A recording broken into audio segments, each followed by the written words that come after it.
Atma Namaste, everyone. Welcome to the next session on Masters and the Path. We would be starting our chapter 7 on the initiations, the great initiations. But before we began, I thought it would be worthwhile to go back a little bit to chapter number 6 and talk somewhat about the power and use of mantras. Now, the mantras, as we discussed last time, were on the power of sound, vibrations which are setting into motion, which as we send that energy up, it sets whole things into vibration and brings that energy back down. And corresponding waves are set into motion, which go higher and higher, upper, deeper and deeper, until it reaches an object which causes a certain desired kind of effect. Okay, and there are many sound tones and sound overtones which have an impact, creating a much greater sound effect. So if it's just me making a mantra, making a chanting, it has a certain kind of effect. But there are more and more people coming in. As they add their energy onto it, it makes the energy just that much more powerful. So therefore, keeping this, what we know about Masters and the path of illumination, and the effect that sound produces, I invite you to join me for an invocation for starting today's session. And as I speak, I would invite you to speak along with. Now, obviously, everyone here is on mute, but if we do share and put in our energies together, it might be very, very, very impactful. So as always, let's sit straight, take a few deep breaths and prepare our space for the flow of divine energy. Just inhale and exhale. Inhale slowly, inhale very deeply. Be aware of your whole body. I am not the body. The body is just the vehicle of the soul. I am not the emotions. I am not the thoughts. The emotions and the thoughts are the products of the soul. I am not the mind. The mind is just a subtle instrument of the soul. I am the soul. I am a spiritual being of divine intelligence, divine love, divine power. I am connected to my higher soul. I am one with my higher soul. I am one with the divine spark within me. I am a child of God. I am connected with God. I am one with God. I am one with all. Spiritually, there is only oneness. In this spirit of oneness, we invoke to the Supreme God, Divine Father, Divine Mother, to my spiritual teacher, Master Choa Kok Sui, to Lord Mahaguruji Meling, to all the great ones, the holy gurus, holy masters, saints, archangels, holy angels, and spiritual helpers, to my higher soul, to my divine self, to my guardian angels, to the angels of pranic healing and arhatic yoga, to the angels of theosophy, to the angels of love and wisdom. We invoke for your blessings of divine light, divine love, divine power, divine healing, inner healing, physical healing, psychological healing, divine help, divine guidance, and divine protection. Thank you for giving us this opportunity to gather together as a group and to share this knowledge. And we may use this knowledge to become a better person and a better soul, to be of service, to improve. We thank you in full faith. Thank you. Now radiate some thanks. Be aware of the energy of gratitude in your system. Just radiate this energy outwards into your aura, into the space of all the great ones. Inhale the blessings. Share the blessings as you exhale.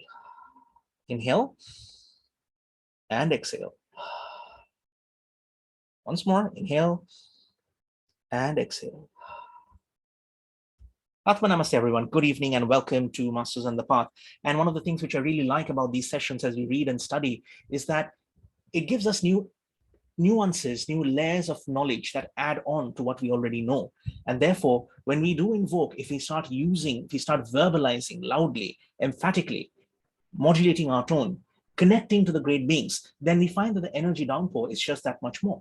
So if you just do a simple scanning thing, okay, scan the spiritual cord before the invocation right now, and then we scan the spiritual cord after, we would find that there is a significant difference in the energy itself. And we'll read about this a little bit more. There is something called the antakarana, which is the connection that we share with the higher soul. So it's not just that we are sending energy up to the higher soul, we are entitled to a certain amount of energy coming down as well. And this two-way traffic exists all the time. It says that when we really connect and we send that beam of energy up, like a sky beam in a movie perhaps, much more energy comes straight back down to us. So if you just be aware of our teacher and just visualize sending love to the teacher from the crown all the way up, be aware of our heart, be aware of the crown, send that energy up. And then after a few seconds, you'll feel the energy starting to come down and it permeating and radiating throughout the entire aura, which is a magnificent kind of energy to have. So mantras are these sounds which have these effects over and above everything else. Now, I don't think I'll be able to share the screen today because of the technical issues which have been plaguing my system for some time. So anyhow, that's why we're having a face-to-face session. See, mantras have certain sounds which are spoken in order, okay?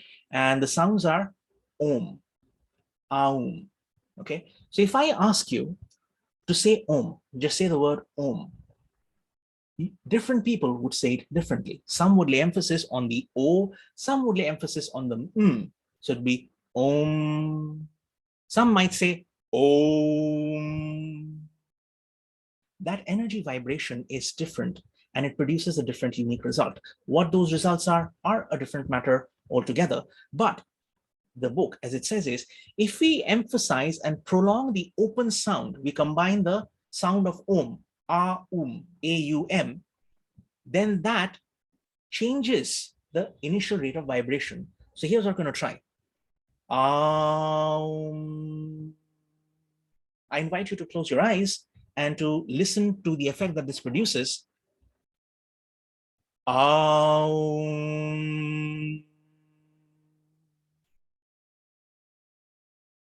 Om.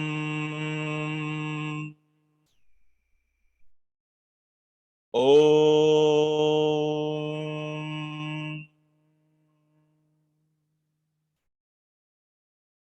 So the vibrations that we produce, the humming inside the head, inside the energy centers, which creates a very powerful resonant sound as your entire being, you chant not just with your mouth, but with all the chakras getting activated as the sound of the Om trails in. The results, the end results differ greatly. So in the O sound, the initial opening sound is prolonged, we affect the physical world. We affect the outer part, Om. But when we prolong the effect of the sound, the effect is produced in our own system. So when you're chanting the mantra Om, it is one of those few mantras, those powerful, all-encompassing mantras, which have an effect on the outer world as well as the inner world. So next time you hear the mantra Om being chanted, pay attention to where the emphasis is lying, on the O or on the M. The O, the Au part, the initial part is meant for sounds to affect the world outside, and the part is something that affects the inner world. How do you remember this? Well, you can think of it as the O representing the globe outside, and the can stand for me. So O affects the outside, and affects the me part, the personality part. So when you sound them out properly, when you sound them out in that system, it creates a pervasive kind of effect on how you chant it. Now, the word Om has many variants also, like the Om sound is Hindu. In the Egypt sound, it's Amen, like Amen Ra, which is one of the Egyptian gods, I think the god of the sun. Now, from that word also came the word Ion or Eon of the Greeks, and Avum in Latin. So the word Eon is actually like A-E-O-N-S, like eons and eons, a huge amount of time. So Om is the word which represents a passage of time as well. Now, it is believed, according to the authors over here, that Om is the word which represents the name of the universal supreme God, the name of the Logos, of the present cycle of evolution that we are in. So if you've studied our initial book study, the first book study, the solar system, it's in our Esoteric Study Club on the website, if you've signed up for it. There are many root races. We are presently in the 5th root race. And the name of God, the syllable of God that is given to us for this root race, which contains all the power, is the word Om. In the 4th root race, which was the one before us, the root word was Dao or Tao. So you may have heard of the Chinese practice, Taoism or Taoism, T-A-O or T-A-U.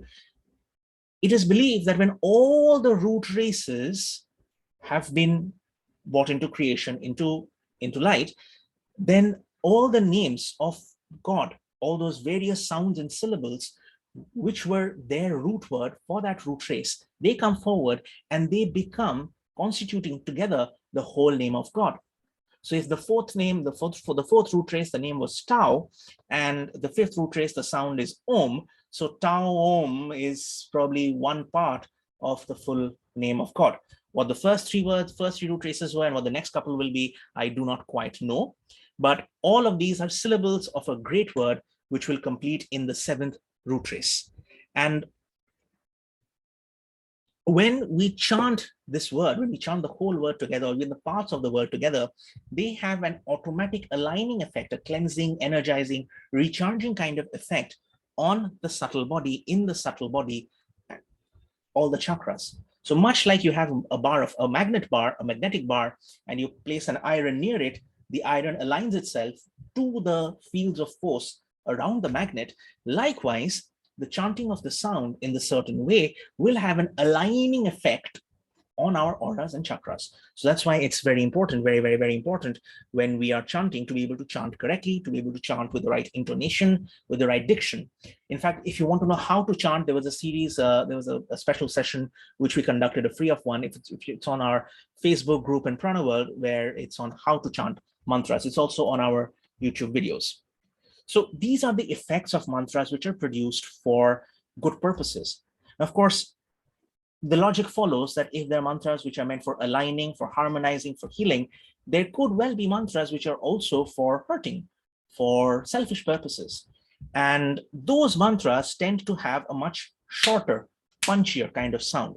And according to the author, the energy they produce is a tearing one, okay? And the words which I don't really want to pronounce because, I'm from India. So we've seen practices, not in front of us, of certain people who chant these negative mantras, okay? There are certain mantras which are used, we've heard people use it as a means of cursing. So I don't really want to chant the words out, but I suppose that's just superstition, maybe. But words like shrim, cream, put, all these kinds of sounds, these are explosive kinds of sounds. So for example, if I say put, okay, that creates a exploding kind of effect. So if someone chants a certain series of mantras or instructions and then punctuates it with a put, that has a disruptive, disengaging, ripping effect on the person who are on the receiving end. And all of these bad exclamations, all of these harsh mantras, the hurtful ones, they have to be delivered with a furious kind of energy, with a spite and vindictiveness, which makes them all that much more terrible, all that much more powerful in the negative sense. Sometimes the vowels are replaced by consonants. They go into the technical details of when you chant the mantra, what exactly happens. The easiest example that I can sort of correlate this with, have you heard the mantra? Have you heard of this little book called Harry Potter? It had become quite famous some years ago. So in this book called Harry Potter, there was this particular spell called the three unforgivable curses.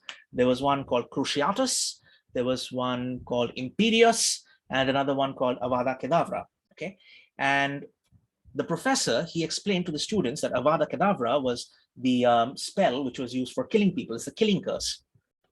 According to his explanation, as I remember from the books, not esoteric, of course, I'm talking Harry Potter, it was like intent is the thing that really matters. So all the students could point their wands at the teacher and scream Avada Kedavra, but the instructor would barely get even a nosebleed, not even that. Why? Because the intention really matters. So someone can be feeling, just saying Avada Kedavra or Hring, Kling, Pat and all those kinds of negative mantras, but unless that intention is really, really there, it won't produce an effect. So we can take this knowledge, we can take this information and correlate it with the fact that even if you're trying to do something for good, if you're trying to do, say, a Kriya Shakti, or if you're trying to bless somebody, without the power of focused intention, the results will not be there.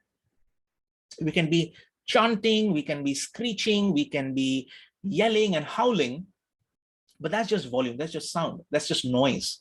Until we put focused intention into it, the effect will not be produced. In fact, there are sometimes when I was traveling and we came across some monks, and they said, there's some monks who just keep chanting Om Mani Padme Hum, Om Mani Padme Hum. I recounted this in a previous talk, where there was this one guy who dedicated 70, 80 years of his life to only chanting Om Mani Padme Hum. He would not say anything else. Now, the essence of the teaching over there was, we can be saying a particular mantra over and over and over again to get the benefit. But if we say it with pure intention, pure clarity, pure focus, then chanting the mantra just that one time should be sufficient to produce the result. We have to, on the other hand, keep chanting 108 times or 1008 times or howsoever many number of times, because our attention keeps getting diverted, we keep worrying and other thoughts keep coming in. So the mantras don't produce the amount of effect that it should actually produce by itself.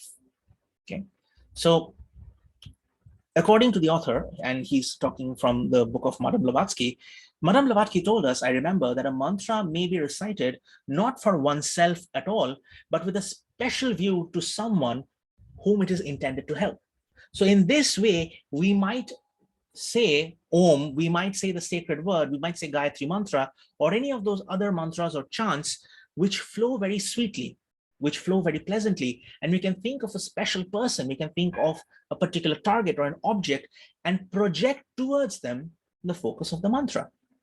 So if you have a person who needs blessings, who needs help, maybe a person who's even no longer physically around, you can still chant Om Mani Padme Hum, point your hand outwards and focus the entirety of the energy that you generated with your chanting onto them.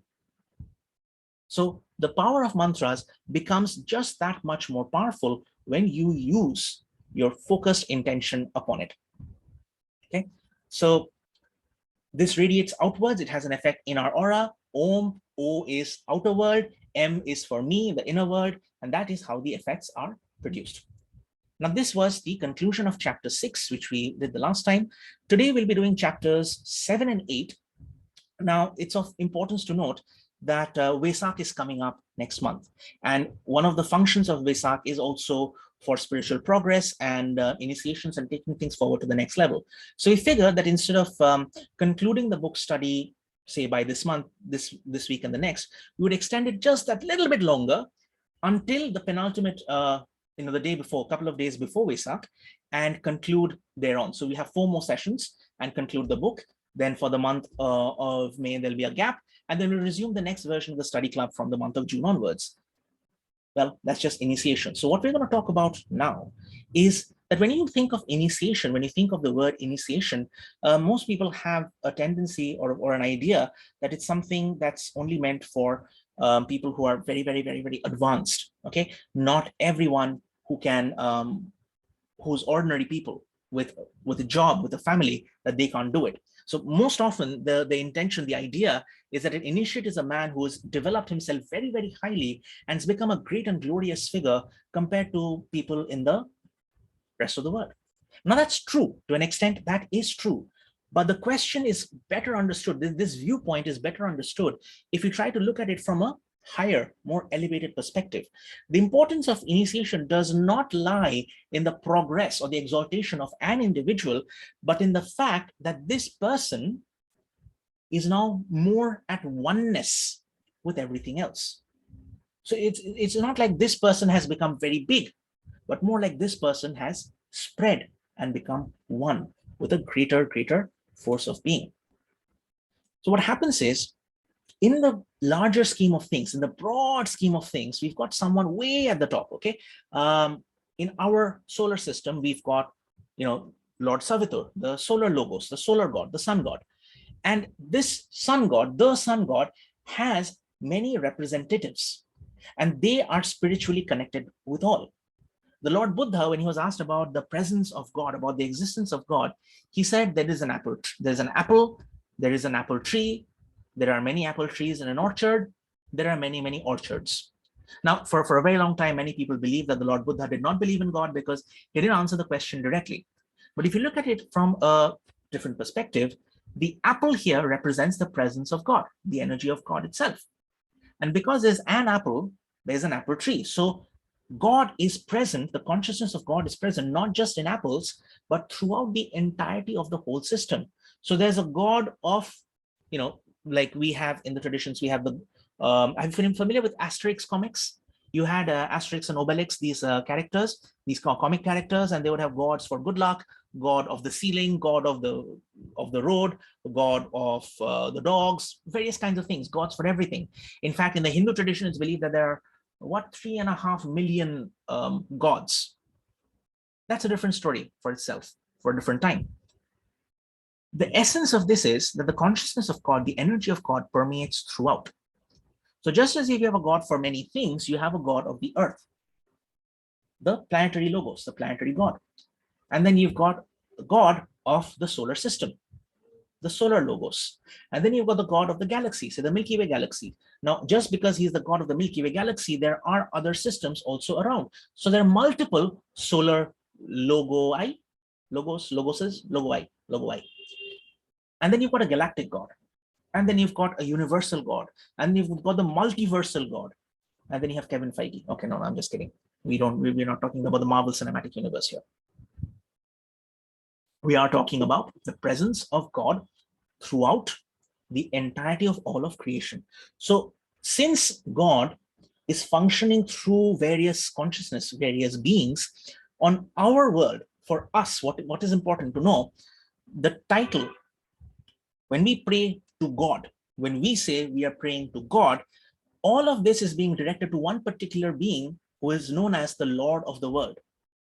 This person, the Lord of the world, he is the head of the brotherhood, okay, the white brotherhood. And the brotherhood is not just a group of people who have their own functions, who have their own duties and responsibilities, of whom the masters, like Master Kutumi, Master DK, and all the great ones, they are an instrument that can be used for spreading good and stopping evil throughout the world.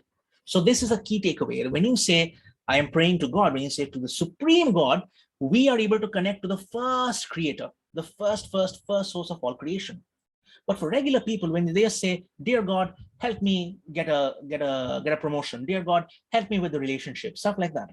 When we say, oh God, that prayer, that petition is being sent to the Lord of the world. Now, when we do some other book, we'll actually find out what the name of this person is, his actual name, as opposed to just the title, and maybe even what he looks like. Hint, Sanat Kumara. So now, since there is a great degree of connectivity, and the pupil, students, you and me, well, people who are at least better than you and me, they have been able to go into the spiritual path, and they've been on probation for some time. Now they've been accepted and they've gone in, and their energy body is one with the energy body of their teacher, of the Holy Master. It's very important to remember that he is, or they are, at the lower level of what is a much higher hierarchy, right? So the accepted pupil must take care to not disturb other people, the other higher beings, with their thoughts, with their words, with their actions. Because the work that they're doing is so fine-tuned, so detailed, and so pervasive, that if they cause some disturbance, that sense of oneness which connects them all will cause more disturbances. You can think of it as the saying that a chain is only as strong as its weakest link. There's a saying like that, right? Or if you think of a wire, if there's just, electricity will not flow through a wire that is not 99.99% pure. If there's even 0.5% of impurity which comes in, electricity will not flow. There'll be a greater amount of resistance. So complete purity is required for things to function just normally, not even super normally, not even super powerfully, just normally. So great amount of care must be taken by the initiate, by the accepted student, that they should not disturb in their thoughts, in their words, of course, in their actions, anything which will cause an interference with the perfection of the work of the great beings. Now, he must also remember that not everyone is also doing the same work. There are different, you can think of it like an international organization, that our masters, the holy masters that we are reporting to, are doing a kind of work. There are other spheres of evolution, other holy masters, and even more higher beings who are doing other chains of work. And many of them are engaged in other works, other tasks, which require the maximum amount of concentration and complete calmness of mind. And if some of the younger members, some of the junior members fresh members, should they forget this, should they cause some sort of disturbance, it'll cause an instant rippling effect throughout the entirety of the brotherhood, which would affect the work of the great ones. Now, here's an interesting thing. Many people, I've seen this personally in the spiritual path. There are many freshers, youngsters who come in and they say that I invoke for all the angelic beings, all the angelic hierarchy, the entire white brotherhood. Not everyone in the white brotherhood is equally white. Not all the angelic beings are equally angelic. So it's all nice and fanciful and very innocent, but naive to say that I invoke for the entire hierarchy. Great. But depending on what level I am at and the kind of vibration that I am able to attract will determine the kind of help I'm able to get. So in that sense, it's a lot easier for us when we invoke to the Supreme God, the first creator, and then immediately we invoke for the help and blessings of our spiritual teacher, because the spiritual teacher has already been through the path. As Master Shokutsui says, the spiritual teacher has been through the Amazon. A guru has been through the forest. He can lead you, something like that.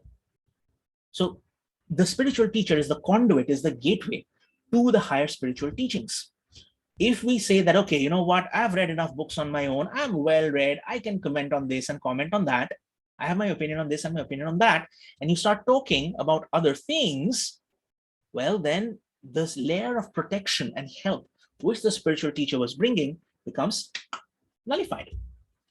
And then we become at risk of getting a whole lot of other kinds of issues, other kinds of problematic influences and interferences. And you might have seen this actually in your life. For those who have been on the spiritual path for some time doing practices, you might have had some colleagues, some friends who started out with you at the same time. And now if you look at them, they're completely astray. They're completely not on the same line or page whatsoever. Some might have gone on even further. Some might have just, fallen off the path and become completely, back into the way of old. That's what happens when people start to think that we know more. That's the issue that happens. The energy gets blocked off. Now, we make mistakes. We can make mistakes. Mistakes are a part of evolution. We are all evolving. We all make mistakes. And so the masters might overlook that. They overlook it and they're willing to endure a little kind of stress and tension on our behalf, saying that, okay, you know what?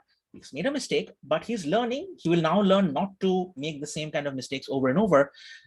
And so they will help and protect us to a certain extent. Okay. But if that continues too much, if the new member causes that kind of an effect over and over, then the higher beings, the greater of the great beings might say, you know what, our work is being disturbed, and it's better that those who are immature, they stay outside. Okay. They would say that nothing is lost. They won't say that, okay, this person has made kind of progress and we are holding them back or sending them back. They can just simply say, it's just an incarnation. We're working with the higher soul. So one incarnated soul has been lost. That's all right. We'll come back for the next one. So on this, I would like to, I'm reminded of a bit of guidance that I got from my mentor way back when. There was some sort of a healing session happening, and I was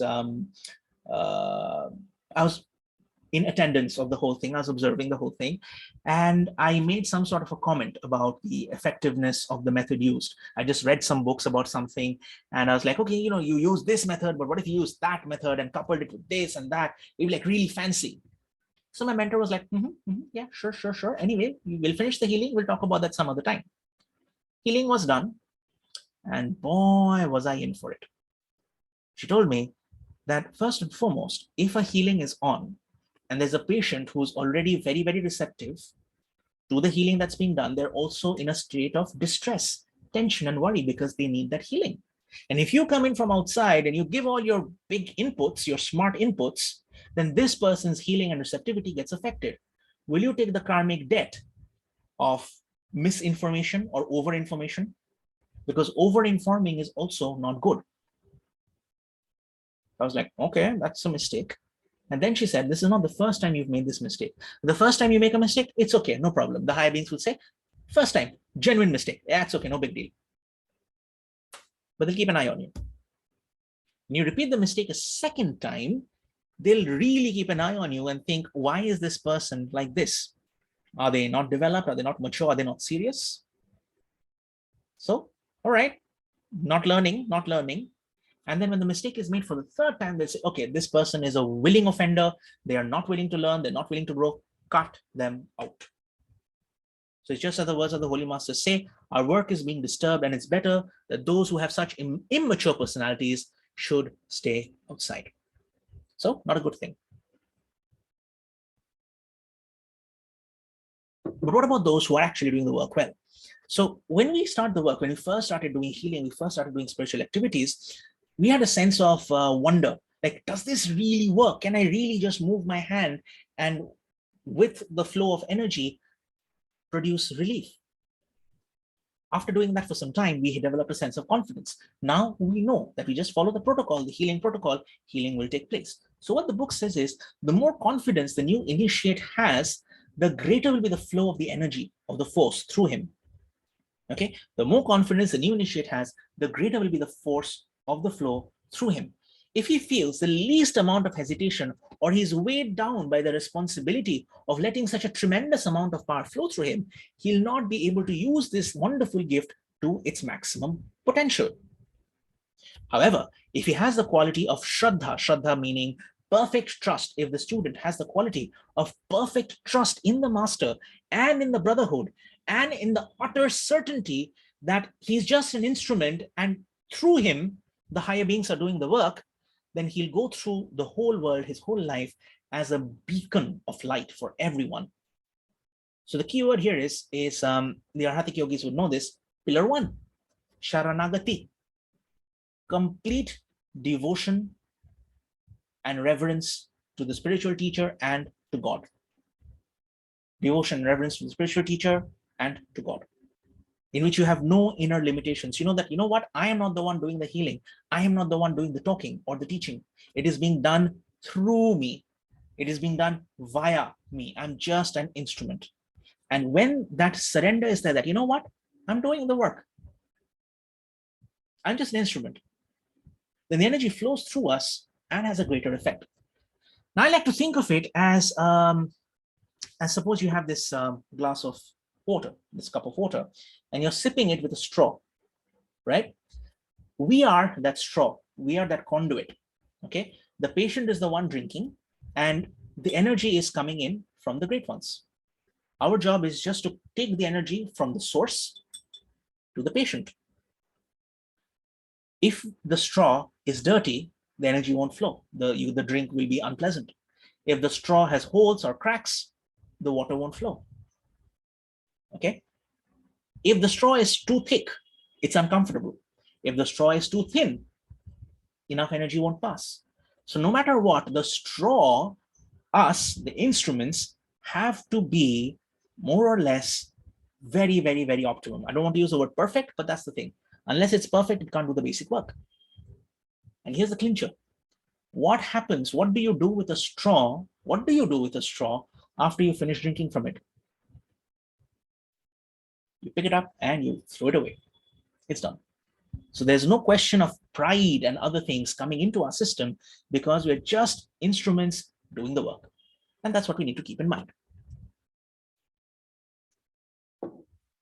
While we have to keep this in mind, the consciousness, the energy of the great beings, or the higher beings, they flow through us. So according to the book, the consciousness of the Great White Brotherhood is an indescribably wonderful thing. It's like a great, calm, shining ocean. So the least amount of consciousness, if you think of it like an ocean, a ripple here would cause a wave-like effect over there. So the higher beings have a thought, and it waves down and down and down until it reaches us. Not just one, but many. So the least amount of ripples on it will have an instantaneous and pervasive effect to each and every member's consciousness. And this is how the thought flows from the great ones onto us. We are equipped with that knowledge, with that information, with the weight of that wisdom directly in us. And so this is called a magnificent sea of cosmic consciousness. Okay, it's wonderful, and there's nothing else in the world like it. Even those who belong to it by the virtue of having become an initiate can only catch glimpses of it here and there, because it functions at the nirvanic plane. What is the nirvanic plane? This is the physical plane. We have the energy plane, the etheric plane above us. surrounding us. Then you have the astral plane, the emotional plane. You've got the mental plane, the lower mental, the higher mental. Then you've got the, what do you have? You have the causal plane, where the higher soul resides, the ego resides. Then you have the Buddhic plane, and then you have the Nirvanic plane. So it's at least what, 7 levels ahead of us, and they are functioning at that exalted layer of vibration. Okay. So when good things happen, the energy passes straight through. When bad things happen, when an initiate, they could be anywhere in the hierarchy, if they make a mistake, if they get angry or upset or something, if there's any kind of failure, the entire brotherhood experiences this pain. Just as the thought travels throughout, likewise, the pain of failure, the pain of separation also passes through them. It is, according to the text, the separation of one from the rest is like the nature of a surgical operation, tearing the heartstrings of every one of them. Only with the utmost regret does the brotherhood ever remove a member from itself. And even when it does so, the erring brother is not finally cut off, however far he may stray. So the light is always there, but how much light comes to us depends upon us. And this is sometimes, I think it's called the dark night of the soul. That's a separate study. But it's like this. You may have probably faced this yourself, that you're a good person, you do good things, but it seems like God has some really difficult tests for you in your country, with your colleagues, with your seniors, even with your juniors.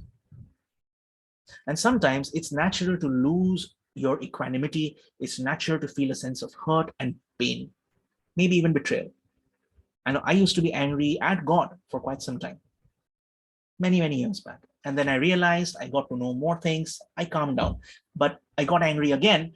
And that period was not nice, because when you already know the way things work, or you have an idea, wrong choice of words, when you have an idea of the way things work, and even then you choose to allow anger into your system, the effects are far more long-term. So you've got to calm yourself down. And the reason why we have to have a sense of control and equanimity is because of the bond, like we explained in the previous chapters, was the master, the holy master, he brings the student into his own aura. The aura of the master and the aura of the student, they vibrate at the same level. In the first ones, when they're on the probationary path, the master creates an image of the patient, like I demonstrated with this ball. The master takes etheric, astral, and mental matter and creates a living image of the student in front of him. So at any point in time, assuming this is the aura of the student, the master can just look at the aura, see the colors and waves and other activity which are happening of thought forms, and say, okay, he's happy, he's sad, he's this or that. But once the student has actually been accepted, this form is discarded. And instead, the master takes the student into his own space. The aura of the master and the aura of the student start vibrating at the same level, at the same frequency. So the connection between your teacher and you is steadily growing more and more and more. And it usually happens that when the student is approaching the portal of initiation, the master says that, okay, the time is correct now. The time is right now to bring the student into a state of deeper oneness. So this is a phase which is called sonship, S-O-N-S-H-I-P. I do not know if there's a daughtership. I don't know if there's a mothership, but sonship is a term which has been utilized over here. So that's the word that I'll use. He's then called a son of the master or a child of the master. And the link is so strong that not only the lower mind, not only the mind, but the higher soul in the causal body is completely at that point enmeshed and taken in by the master. So first, the master has an image. Then he enfolds that, removes the image, enfolds the pupil into his own aura. And then it is not just enfolded into the aura, but the two souls, they are almost merged. So now, if you remember from the previous lessons, if the student was causing a disturbance, the master would simply cause a shield, create a barrier between him and the student, isolate the student, and the work would continue. In fact, it's quite possible, we are taught this in some of the higher teachings of pranic healing, that we can isolate our auras. Like if you've got a situation, you can isolate your aura from that of the people around you. You can do certain things, you can do certain activities which will cause a gap between the teacher and the student. But when the concept of sonship has taken place, when the concept of greater oneness has taken place, the higher soul itself is connected to the soul of the master, no further separation is possible. Okay, so this means there's a huge amount of responsibility that we have to behave ourselves at all times. Because if we goof up, if we make a mistake, then that impact directly affects the work of the spiritual teacher and all the hundreds and thousands and millions of souls that they are working with. So the love of the master is greater than the love that the student can ever imagine. The love that the spiritual teacher has for the student is a far greater love, far greater love than anything that the student will have ever experienced, even more than the love of any lover, any partner, any pet, any parent, anything. The love of the teacher is the truest and greatest of love. Why? Because he trusts them fully and completely. He voluntarily resigns the power to separate them from himself. Because only by that utter and unbreakable union with them is he able to share his own nature to the fullest power that is possible. So he makes a great sacrifice. The teacher opens his aura up and removes any protection between him and the student, allowing the student into his space. Therefore, it may be truly said that the teacher puts himself at the mercy of his student. And we therefore have a great responsibility to be good. Now, there must be a certain amount of qualifications, a certain amount of character building, which is necessary for the students, that the teacher will consider bringing them so fully, so completely, deeply into their space. So you can think of this like an exam, right? Where you've got to say attain 20% in all your subjects.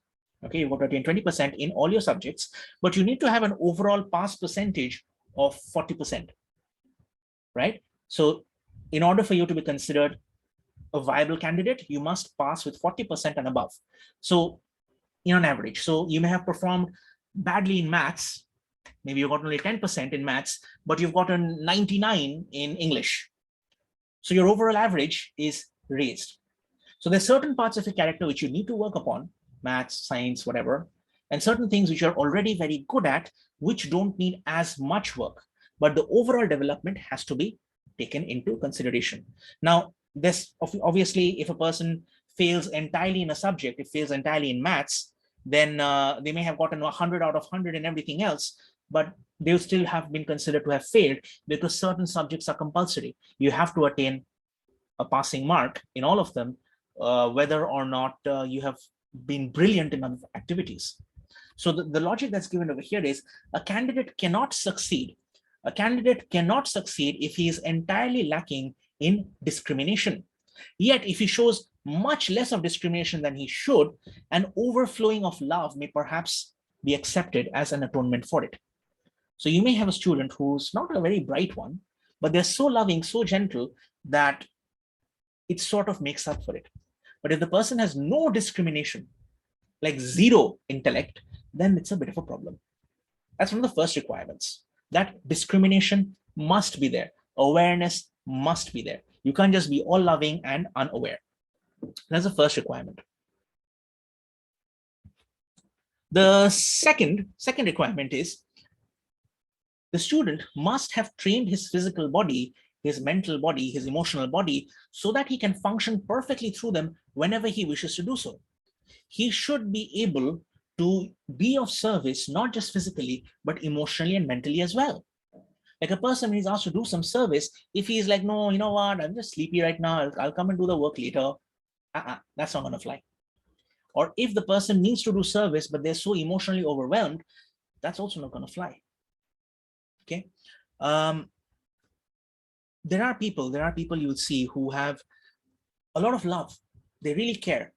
But the moment you need them to do something, you need them to show some emotional strength, some emotional support, they kind of like on the backtrack. They're there for the good times, but the moment things get hard, they're nowhere to be seen. These kind of people are not dependable, right? So that's the second criteria. You've got to be dependable. You've got to use all the resources at your disposal. The third one is that they must be able to withstand the great strain involved, which extends to all the bodies, even the physical body. Like doing spiritual work requires a great amount of self-control, a great amount of mental, emotional, physical stamina. Because there is so much work to be done. If they get fatigued, if they don't stand up to the task, then how will the task get done? It's like you're firing a gun and the gun has only one bullet in it. Not great. So it's therefore obvious that while there is a certain basic standard required for becoming an initiate, some of those who have become initiated are better at it than other people. So everyone has passed their high school and they've gone on to college, but are all the students of the same caliber, of the same quality? No, of course not. Why? Because there is a considerable difference, considerable variables to be seen between a person actually getting to the system and working in the system. Because you have to look at this now from the perspective of the evolution of the soul. For us who are good at healing, for people who are good at healing, it is quite likely that we have been healers in past lives. So healing comes naturally to us. For some who are really good at teaching, it is possible that we can do so because we have been teaching more and more in the past. But we are not that great at, say, marketing or public relations, something like that. So we may have gone on to the path because we are good at certain things, but other aspects need to be developed. And until they are, we will not be able to function as holistically in which development is possible. Now, the interesting thing is, we are now at a stage in the world's evolution where evolving in many things is eminently possible, is very, very possible. And this is the reason why this is happening, is because right now we are at a stage when the world teacher, Lord Maitreya, is supposed to be coming. The coming of the world teacher is supposed to happen. How soon? When? Separate topic. But because the world teacher is coming, there is a tremendous amount of psychic energy, spiritual energy, which has started to flow. So all those who are on the spiritual path, all those who are on the line of getting there, they are automatically brought into the system. So if you have a spiritual inclination, if you have the desire for learning, for service, then automatically you'll be pulled to the system and you will be raised up. So it's an example that was given in another book. I don't remember which, but the thing that was given was that there are different cycles of evolution. In the Hindu tradition, there are 4 yugas or 4 periods of time. One is called the Satya Yuga, where people were supposedly alive for 10,000 years or more. The second time is, just a moment.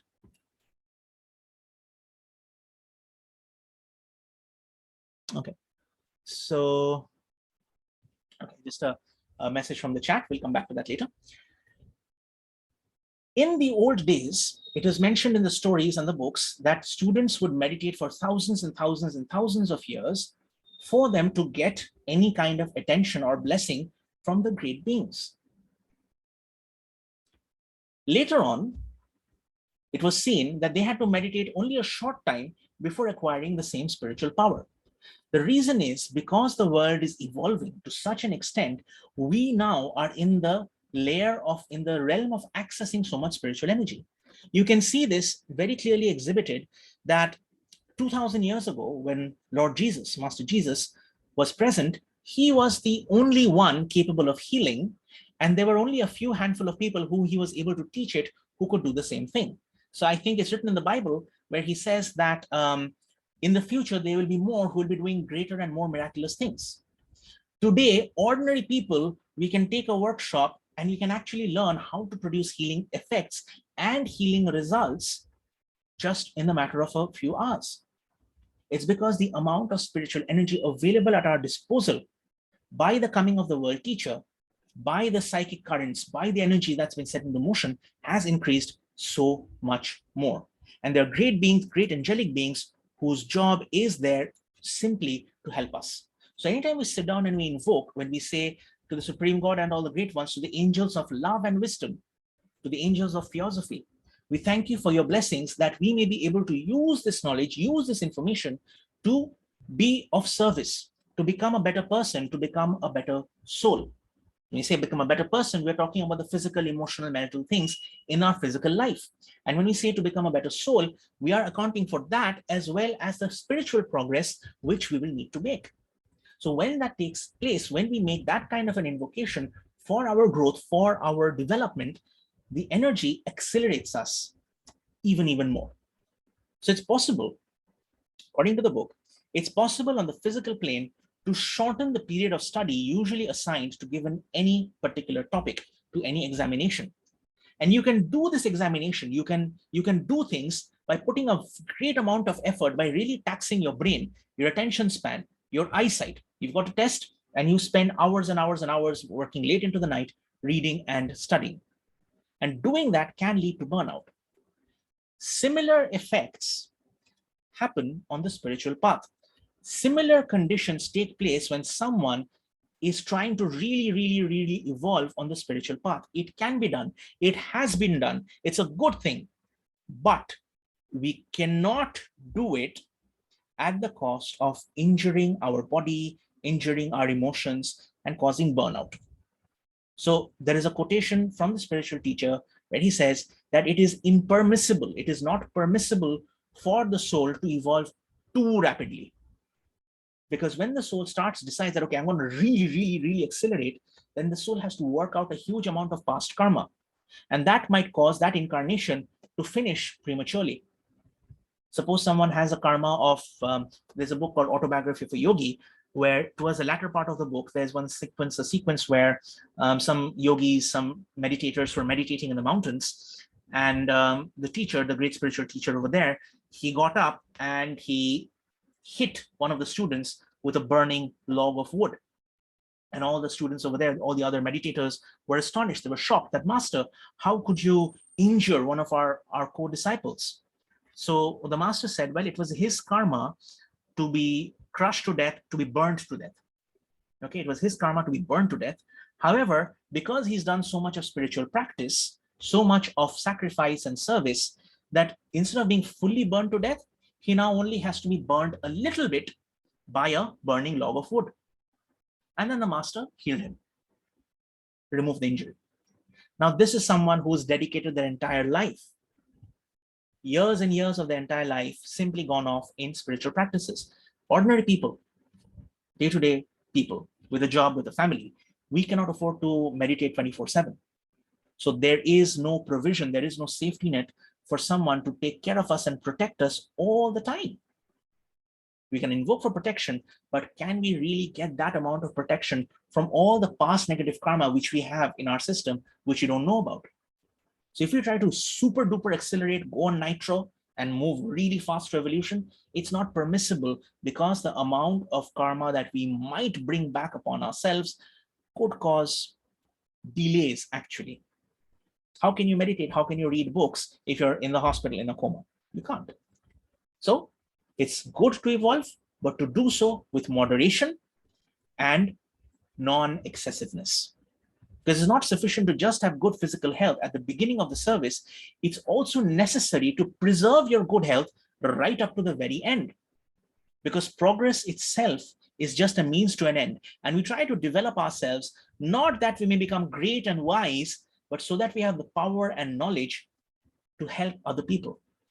So we have to evolve, not for the sake of the spiritual teacher, not for the sake of pride or ego or to show off, but so that we are able to help more and more people, that we're able to be of more service.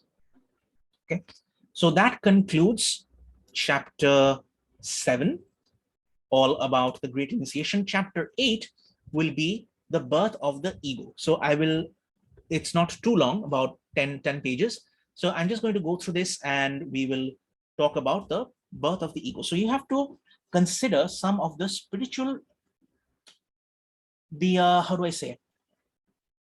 We have to consider the journey of the soul from the time that it came from the source, then the divine spark, then the higher soul, then the incarnated soul, and then going through all the various planes of existence from the first plane, the Adi, which is called the first plane, then it comes to the monadic plane, then it comes to the nirvanic plane, the buddhic plane, the mental, the causal plane, the mental plane, the astral plane, the physical plane, and so on.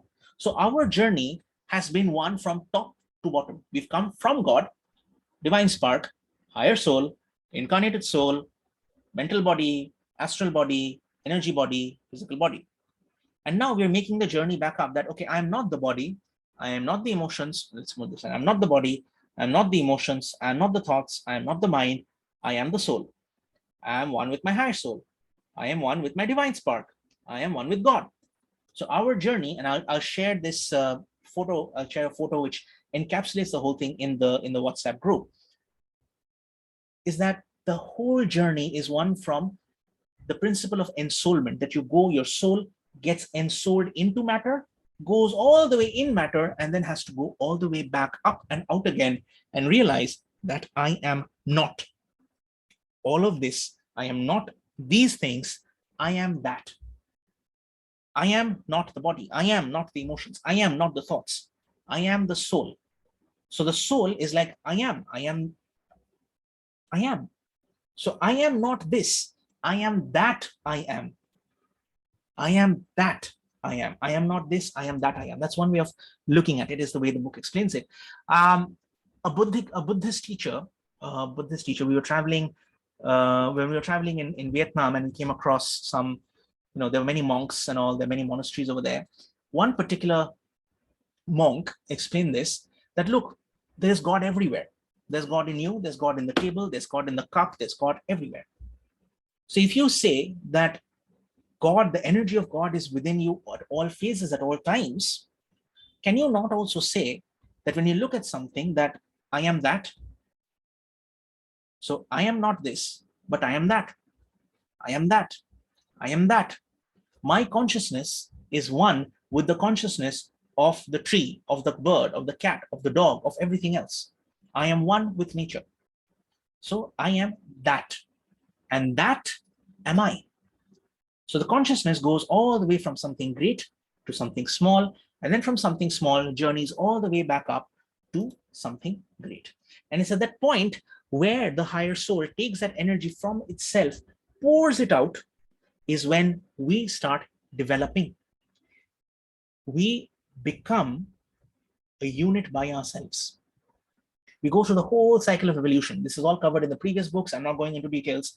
We go through the whole cycle of evolution, from minerals to plants to animals to certain animals to human beings, and then we evolve from there on and therefore. So the question that now comes is that if our job as a soul is to evolve, how do I know that I'm on the right track? How do I connect to the energy of my higher soul and have that energy in my system so that I follow all those rules and regulations which are required for me to become spiritually developed, spiritually advanced? So it's not easy to explain with physical examples, with physical words, the differences which exist in that spiritual journey, in that entire hierarchy, since what exists in the energy world, we don't have any words to describe them. So if we try to give an example of what the energy of an evolved person is like, we'll end up describing someone like, I don't know, the king of a country. Or if you try to explain the energy body of someone who is very fresh, very young, not that evolved, we'll be like, oh, they're like, a farmer. That's not fair to the king, because there's some bad kings. And that's not fair to the farmer, because there's some really, really good farmers. So words will fail when we try to explain the actual kind of spiritual journey which is expected. So therefore, a lot of the focus falls entirely on energy. Now, in the physical life of the ordinary man, in the physical life of people like you and me, there is nothing that really interests our higher soul. Okay? It's only now and then that something important happens, maybe some achievement, maybe some tragedy, that the higher soul says, okay, what's happening there? Oh, I see. So it's only for a moment that the attention of the higher soul is attracted to us from what the higher soul is doing up there. The ordinary person, the regular persons, you and me, we live our life unconscious of the existence of the higher soul. Now, going forward, it would not be fair to say you and I, because we are aware of the presence of the higher soul. And in fact, we're trying in our activities, in our studies, to attain closer and closer to the higher soul. So for regular people, for the masses out there, they live their entire life in a state of unconsciousness because they're not awake to the energy of the real soul, to the higher soul. Now, some of us, we can complain, we can logically argue and say that, well, if the higher soul is not taking any attention of us, then why should we do anything? So then the counter question can be asked is, how often do we take notice of the higher soul? How often, for example, in any given day, have we even thought of the higher soul? Like, hello, higher soul, what's up? Long time no see. What are you up to? What have you had for breakfast or lunch? Not that kind of thing. That's just frivolous. That's just, unnecessary. But we can think of the higher soul that, okay, this is me. I'm a part of that. That's a part of me. I wonder what the higher soul is thinking about. I wonder what work the higher soul is doing. I wonder what work I can do that would help the higher soul do his thing better, his or her thing better. And I wonder what the higher soul is doing to make my work easier, to make my life easier. So if we want to attract the attention of the higher soul, we need to make ourselves, we need to make our energy useful to the higher soul. Because as soon as we begin to devote the greater part of our thought to higher things, to more refined, more spiritual things, that's when the higher soul will start to take notice of us. See, like energies attract. If I have to simplify this, like energies attract. If we think of food, drinks, sex, property, money, all the time, or for the majority of the time, we will be attracting similar kinds of energies to our system. But if you think of service, helping humanity, being of help, all of these higher energies will attract that kind of energy back into our system. Case in point, the war which is happening, Ukraine and Russia right now, there are about 1 million people, or 100,000 people, not 1 million people, 100,000 people who are arriving in the neighboring countries every single day. There are a group of people who are aware of the situation, who are following the news beyond what is just being published. They are in touch with organizations who are offering their people, individuals in the surrounding countries who've opened up their homes, given a spare bedroom for a traumatized family of 4, 5, 6 people to come and live there. And they're channelizing the blessings, helping them more and more. And all of a sudden, some benefactor, some rich person somewhere comes in and says, oh, you guys are doing a lot of work. Here, I'm sponsoring this amount of money to you for 10, 20, 30 families for their food for the next 3 months. You'll have noticed in your life, perhaps, that when you have started really helping other people, you yourself have been helped in return. So the higher soul is also on the path of evolution. The higher soul also wants to evolve and grow. And the higher soul knows that certain parts of his evolution can only be achieved through working with us, with the incarnated soul, with the personality, through the physical, astral, and the mental bodies. Therefore, the higher soul knows that they have to spend time and give attention to the incarnated soul. He must, it's like a teacher investing in a student, but the teacher's off doing his own thing. You do your homework. The teacher knows that they have to focus on the student. And so they do give their attention now and then, and they start to influence it and refine it. And there's stories and examples given of when the higher soul is really, like in the first 7 years of our birth, the higher soul will spend a lot of time trying to influence and get the incarnated soul to do its work. Why the first 7 years? Well, that is when the incarnated soul has been put into a new body and they're trying to learn, to grow, to use themselves. Okay, that is when they learn the difference between, say, a male body and a female body, how to move, how to eat, how to drink, how to sleep, all those kinds of things.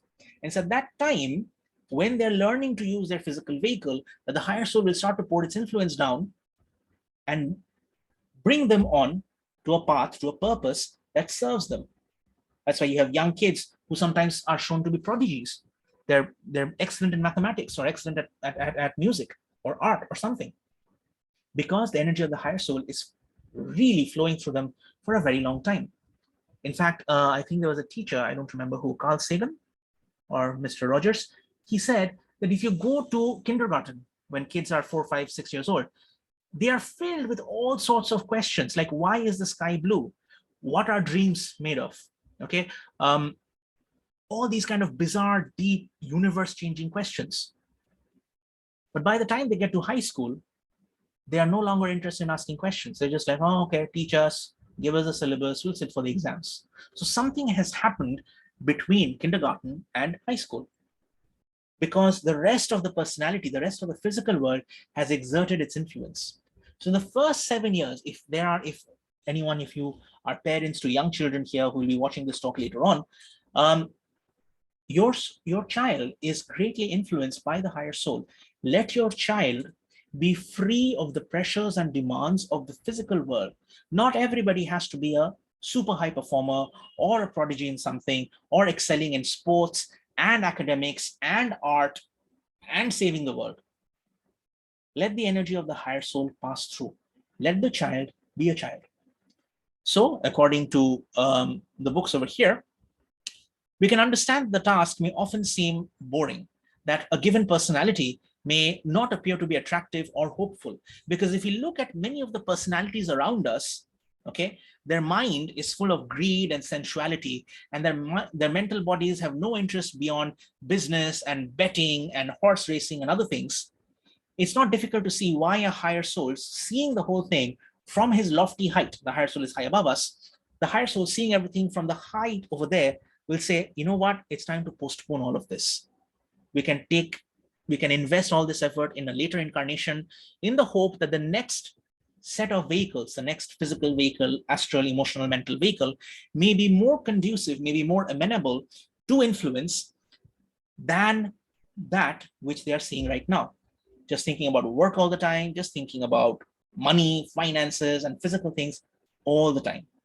So we can imagine that the higher soul is saying, I don't think I can do anything with what I have over here. I'll take my chance of getting something better next time. In the meantime, I'll do some work up here. I'll just ignore everything happening down there. So when the higher soul decides to ignore the whole thing, that is when it becomes something known as a lost soul. Okay, the spiritual investment has gone bankrupt. But if the higher soul finds that the incarnated soul, that us, the personality, is really, really, really putting in an effort, then he can produce more attention. The higher soul can give more attention to the incarnated soul for producing greater results. When the higher soul decides, when the ego decides to turn the full force of his energy upon the personality, upon the incarnated soul, the change that it can produce is marvelous. Now, no one who has not really investigated the matter, anyone who's not investigated the matter cannot say how it is, but those who have, they can see how wonderful, how rapid, and how radical a change can be produced when the conditions are favorable. When the higher soul is reasonably strong and the incarnated soul or the personality is conducive, is receptive, and a determined effort is made by both, then the progress that is changed, the transformation that is created is magnificent. Now, most of us over here in the physical world, we are very personality oriented. I remember there are groups of people, whenever we make a post on social media, and the language of the books is old. So they say that, okay, why do you always write he? Why do you always have to say mankind? Why don't you say womankind or humankind? Some people are very quick to take offense rather than see the essence behind the words. So most of us are so deep rooted in our personal lives, in our personal views and opinions, that we think that we are exclusive as such. We know everything that there is to know about certain topics. And we identify with the physical body, with the physical habits, with the physical tendencies over and over again. But the more we start identifying with the higher soul, the more we start identifying with the divine energy, the more clearly we'll see things in life. We won't be bothered by upsetting things. You may face a death of a loved one, of a very, very, very beloved friend, and you may be in mourning for a couple of days. And then third day, you pick yourself back up and you get back to work. That's not just detachment, but you understand that, oh, I can still be in contact with the higher soul. I can still be in touch with the energy of my friend, of my family member who is no longer physically around. I can connect to them at the energy level. If you, by the way, if you want to know more about this topic, we did a free session last week. Every Tuesday, we have these free talks where we did this topic on overcoming the grief of loss. How do you handle grief when you've lost someone? So we do these talks every Tuesday on Prana World for free. So anyway, the conclusion is there is always an opportunity for us to make mistakes. I'm bringing this chapter to a close. If we continue to make mistakes, the higher beings, first they'll forgive us, but they'll keep an eye on us. And eventually, if they say, okay, too much disturbance, the soul is not yet mature, let them go at their own pace. When we do become mature, the masters, they come forward, they put their energy onto us, they pull us into their system. There is no gap between the student and the teacher. And therefore, that brings us upon a huge amount of responsibility because we have to be actively watching our thoughts, words, actions, emotions all the time. When we have risen to that hierarchy, we are able to access a great amount of cosmic consciousness because that energy is permeating through like a cosmic wave. However, in the physical world, it is not always possible to identify and connect to the higher soul because the higher soul is also up in the higher worlds doing its own thing. So we have to make a conscious effort to spend some time alone and listen to the whisper of the higher soul and communicate with the higher soul to forge a greater amount of connectivity. Okay, these teachings have been simplified greatly in the book Achieving Oneness with the Higher Soul by Master Choa Kok Sui. It's expounded upon in much greater detail in this particular one. In all of this, in this entire process, as we say, okay, I'm not the body, we don't really go through a sense of loss of individuality, but rather there's a greater sense of oneness with the whole thing. It's not like if I use this pen to say that, okay, I am an individual, it's not like I lose my individuality, but it's more like I become one with everything and the whole of creation surrounding it.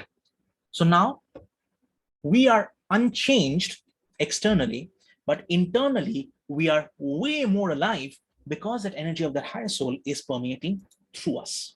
And when this consciousness, this is the Buddhic consciousness, when this consciousness fully impresses upon the physical brain, it gives a new value to all the actions and the relationships in life. We then no longer look upon a person or an object or anything without any kindness or sympathy. We look at things with kindness, with sympathy. We know that there is a sense of great oneness at every level. So we appreciate the thoughts, the words, and the actions of other people, even though who do not match with our own, even those who disagree with us, who are rude and unkind to us, we still feel a sense of spiritual oneness. Okay. In concluding the chapter, this is again something that I will share on the group for future reference. Since we're talking about initiations, the first initiation is getting into and controlling the physical, emotional, mental vehicles. Okay. So initiation 0, the 0th initiation is the vast majority of ordinary humanity is on the probationary path. First initiation is the birth to spiritual life, where we are. At the first initiation, we get full control over the physical body. A soul that reaches this level has attained their individualization. The second initiation, which can be compared to baptism in the Christian tradition, at the second initiation, one gains full control over the astral body. Some of us have attained this also, or some semblance of control over the astral body. Third initiation, the transfiguration, an individual who's at the level of the third initiation has acquired clairvoyance and clairaudience. The fourth initiation, this is where the tests take place. This is called the crucifixion. An individual reaching the fourth initiation is known as the perfected one, as an arhat or a paramahansa. This is our target. Our target is to reach the fourth initiation to attain oneness with our higher soul. Fifth initiation, the resurrection. This comprises the first rung of beings known as the masters of the ancient wisdom or the ascended masters. So the holy masters are the next stage of evolution. They are the 5th level of initiates. So us, okay, most of humanity, 0 or 1. They have some control over the physical body. Us, we are at initiation level 2 or 3. We have some control over our emotions. We have some control over our thoughts. We are trying to get to 4. Stage 4 is achieving oneness with the higher soul, becoming an arhat. Stage 5 is where the holy masters are, the path that we're talking about. That is stage 5, the 5th initiation. The 6th one are the Chohans of the 7 rays. The 7 rays, the Chohans, Mahachohans, they are the leaders, the rulers of the 7 rays. The 8th one, the 7th initiation, is the Bodhisattva, okay, or the Christhood. The 7th initiation is known as the initiation of the Bodhisattva in Buddhism, the Avatar in Hinduism, or the Maitreya or world teacher, known as Krishna by the Hindus and the Christ by the Christians, Maitreya by the Buddhists, Messiah by the Jews, Imam Mahdi by the Muslims, or other comparable names in other religions. So the 7th initiation is the Bodhisattva, the world teacher. The 8th initiation is the level of the Buddha, the enlightened one, completely enlightened, knows everything. The 9th initiation is the level of Godhood. Level 9 is Lord of the world, the eternal youth, the ancient of days, or Sanat Kumara. So the Lord of the world, the universal supreme God, the universal gods, the galactic God, solar God, the God of the earth, the Lord of the world, is level 9, Sanat Kumara. That is the name. When regular people, when we say pray, we're praying to God. All our prayers go to this being called Sanat Kumara. That's level 9, initial level 9.